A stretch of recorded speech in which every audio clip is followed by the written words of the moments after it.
SLBC టన్నెల్లో 20వ రోజు సహాయక చర్యలు కొనసాగుతున్నాయి. మనుషులు, యంత్రాలు, రోబోల ద్వారా రెస్క్యూ ఆపరేషన్ నిర్వహిస్తున్నారు అధికారులు. అన్ని రోబోటిక్ సంస్థకు చెందిన autonomous hydraulic powered robo tunnel లోపల ఉన్న కార్మికుల ఆచూకీ కోసం వెతుకుతోంది. భూమిని తవ్వటంతో పాటు శిథిలాలను తొలగిస్తుంది. రోబోతో 40 HP పంపుతో బురదను బయటకు తరలిస్తున్నారు. ఎస్ఎల్బీసీ టన్నెల్లో 20వ రోజు సహాయక చర్యలు కొనసాగుతున్నాయి. మనుషులు, యంత్రాలు, రోబోల ద్వారా రెస్క్యూ ఆపరేషన్ నిర్వహిస్తున్నారు అధికారులు. అన్వీ రోబోటిక్ సంస్థకు చెందిన autonomous hydraulic powered robo tunnel లోపల ఉన్న కార్మికుల ఆచూకీ కోసం వెతుకుతుంది. భూమిని తవ్వడంతో పాటు శిథిలాలను తొలగిస్తుంది. రోబోతో 40 HP పంపుతో బురదను బయటకు తరలిస్తున్నారు అధికారులు. ఇక ఇదే అంశానికి సంబంధించి మరిన్ని డీటెయిల్స్ బాలకృష్ణ అందిస్తారు. బాలకృష్ణ, రోబోల రెస్క్యూపై అప్డేట్స్ ఏంటి? మాదిరి ఎస్ఎల్బీసీ టన్నెల్ ప్రమాదం జరిగి ఇవాళకి 20వ రోజు. సో నిన్న సాయంత్రం ఎవరైతే మృతదేహం బయటకు వచ్చిందో గురుప్రీత్ సంబంధించిన మృతదేహానికి, పార్థివ దేహానికి నిన్న పంజాబ్ రాష్ట్రం తరంతర జిల్లా చీమకలంలో ఆయన స్వగ్రామంలో అంత్యక్రియలు పూర్తయ్యాయి. తన కుమార్తె చితికి నిప్పంటించారు. సో మొత్తం ఆ గ్రామం అంతా కూడా శోకసంద్రంగా మారింది. కన్నీటి విడుకలు పలికారని చెప్పవచ్చు గురుప్రీత్ సింగ్కి. సో ఆ ఘటన గ్రామస్తులందరినీ కూడా తీవ్రస్థాయిలో కలిసివేసింది. సో నిన్న జరిగినటువంటి అంత్యక్రియలో, గురుప్రీత్ సింగ్ అంత్యక్రియలో పూర్తి స్థాయిలో గ్రామస్తులంతా కూడా హాజరయ్యారు. కుటుంబ సభ్యుల్ని ఓదార్చడం ఎవరి తరం కాలేదు.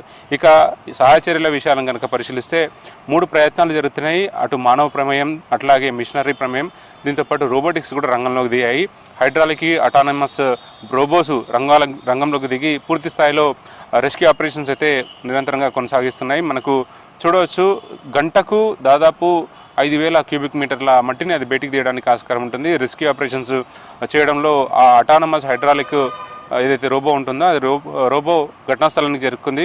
ఆ D2 ఏరియాలో ఉన్నటువంటి శిథిలాలను, శకలాలన్నింటిని క్లియర్ చేస్తూ కన్వేయర్ బెల్ట్ ద్వారా బయటికి పంపించే ప్రయత్నం అయితే చేస్తోంది. నిన్న సింగరేణి సిబ్బందితో పాటు కోఆర్డినేషన్ చేసుకుంటూ ఈ హైడ్రాలిక్ సంబంధించినటువంటి ఏదైతే రోబో ఉందో, రోబో ఆపరేట్ చేస్తున్నటువంటి విజయ్ కానీ, కిషన్ కానీ, కృష్ణ, వీళ్ళంతా కూడా పూర్తి స్థాయిలో ఇన్వాల్వ్ అయ్యి ఆ రోబోను ఆపరేట్ చేస్తున్నారు.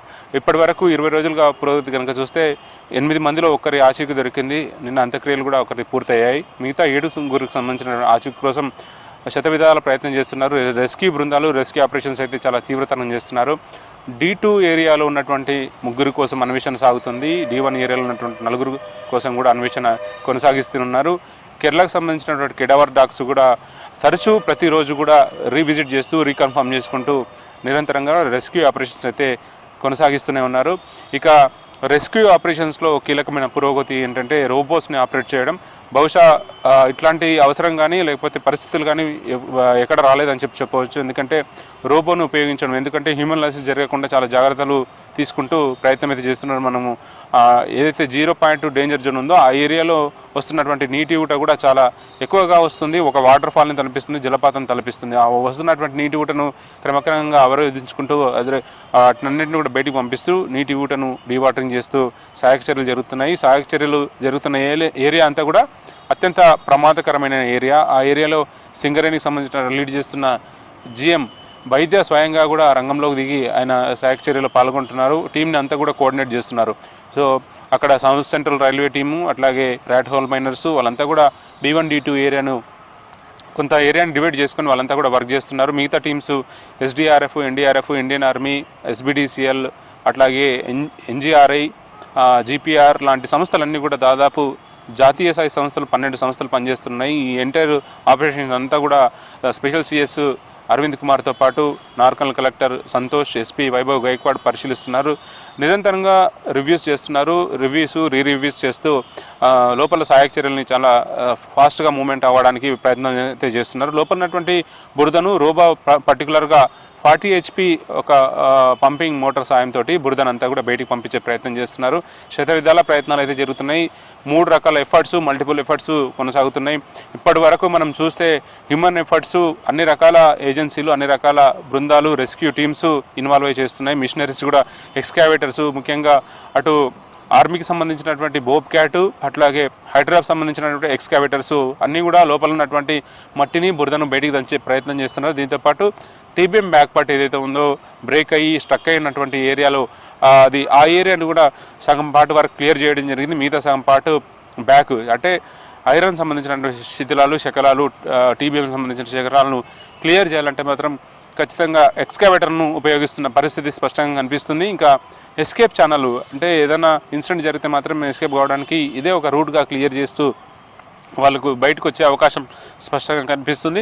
ఇందుకోసం కూడా వాళ్ళు ఒక చెక్క దుంగల్ని సింగరేణిలో ఆపరేట్ చేసేటటువంటి ఏవైతే చెక్క దుంగలు ఉంటాయో మైన్స్లో పనిచేసేటప్పుడు ప్రమాద స్థలంలో పనిచేసేటప్పుడు డెబ్రిస్ కొలాప్స్గా అయితే వాళ్ళకు ఒక అలర్ట్ వస్తుంది. ఆ చెక్కలన్నింటిలో కూడా ఒక కదలిక మొదలవుతుంది. ఆ మొదలు కాగానే వాళ్ళు అక్కడ నుంచి ఎస్కేప్ అవుతారు.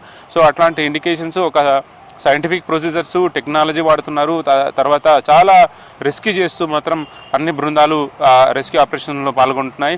సో ఆ లోపల D2 ఏరియాలో ఉన్నటువంటి ముగ్గురు జాడే మనకు తెలుస్తుందా అనేది మాత్రం చాలా ఉత్కంఠగా మారుతుంది. అన్వేషణ మాత్రం చాలా పకడ్బందీగా చాలా ఇన్వాల్వ్మెంట్ చేస్తూ రెస్క్యూ సిబ్బంది అంతా కూడా సాహసం చేస్తూ రెస్క్యూ ఆపరేటర్స్ అయితే రెస్క్యూ చేస్తున్నారు. సో D2 ఏరియాలో ముగ్గురు మనోజ్ కుమారు అట్లాగే ఇంజనీర్గా ఉన్నట్టు మన శ్రీనివాస్ ఇద్దరు కూడా ఇంజనీర్సే. వీళ్ళు ఉత్తరప్రదేశ్ సంబంధించిన రాష్ట్రానికి సంబంధించిన వ్యక్తులు. అట్లాగే జమ్మూ కాశ్మీర్ సంబంధించినటువంటి వ్యక్తి మరో ఆపరేటర్ సన్నీ సింగ్. వీళ్ళు ముగ్గురు కూడా D2 ఏరియాలో ఉన్నట్టుగా మనకు ఆధారాలు లభ్యమవుతున్నాయి. ప్రతిసారి కిడవ డాగ్స్ వెళ్ళినప్పుడు కూడా అక్కడ స్మెల్ చూస్తూ ఐడెంటిఫై చేస్తూ రీకన్ఫర్మ్ చేస్తున్నాయి. అదే ఏరియాలో కూడా డిగ్గింగ్ చేస్తున్నారు నిరంతరంగా. ఇక్కడ డిగ్గింగ్ గురించి ఆలోచన చేస్తే అటు మానవ ప్రయత్నం జరుగుతుంది, మరో పక్క రోబోకు సంబంధించినటువంటి ఆపరేషన్ జరుగుతుంది. రోబోలో స్పెసిఫిక్గా అటానమిక్ సంబంధించినటువంటి ఏదైతే హైడ్రాలిక్ రోబో ఉందో అది రోబో 3 రకాల పనులు చేస్తుంది. ఒకటి స్పాట్లో అత్యంత ప్రమాద స్థలంలో మనుషులు లేని ఏరియాలకి మూవ్మెంట్ కావడం, దీంతోపాటు సెర్చ్ చేసిన తర్వాత డిగ్గింగ్ చేసిన తర్వాత ఆ ఏరియా నుంచి సిల్ట్ని బయటికి పంపించడం. ఈ 3 రకాల పనుల్ని రోబో చేస్తుంది. అత్యంత సామర్థ్యం కలిగినటువంటి ఈ రోబో దాదాపు 15 రెట్లు ఎక్కువ పనిచేస్తుందని అని ఎక్స్పర్ట్స్ అయితే చెప్తున్నారు. సో ఇట్లాంటి ఎక్స్పెరిమెంట్ ఎక్కడ జరగలేదు. ఎక్స్పెరిమెంట్ చేస్తున్నారు, అట్లాగే ప్రయత్నాలు చేస్తున్నారు. అన్ని రకాల ప్రయత్నాలు చేస్తున్నా కూడా రిజల్ట్స్ మాత్రం చాలా తక్కువగా ఉన్నాయి. సో ఈ రోబో ద్వారా వచ్చేటువంటి రిజల్ట్ ఎట్లా ఉంటుందో చూడాలి. 3 రకాల ప్రయత్నాలు, అటు human efforts, machinery efforts, robo efforts, 3 రకాల ప్రయత్నాల నుంచి ఎట్లాంటి రిజల్ట్స్ వస్తుందనేది చూడాల్సిన పరిస్థితి కనిపిస్తుంది.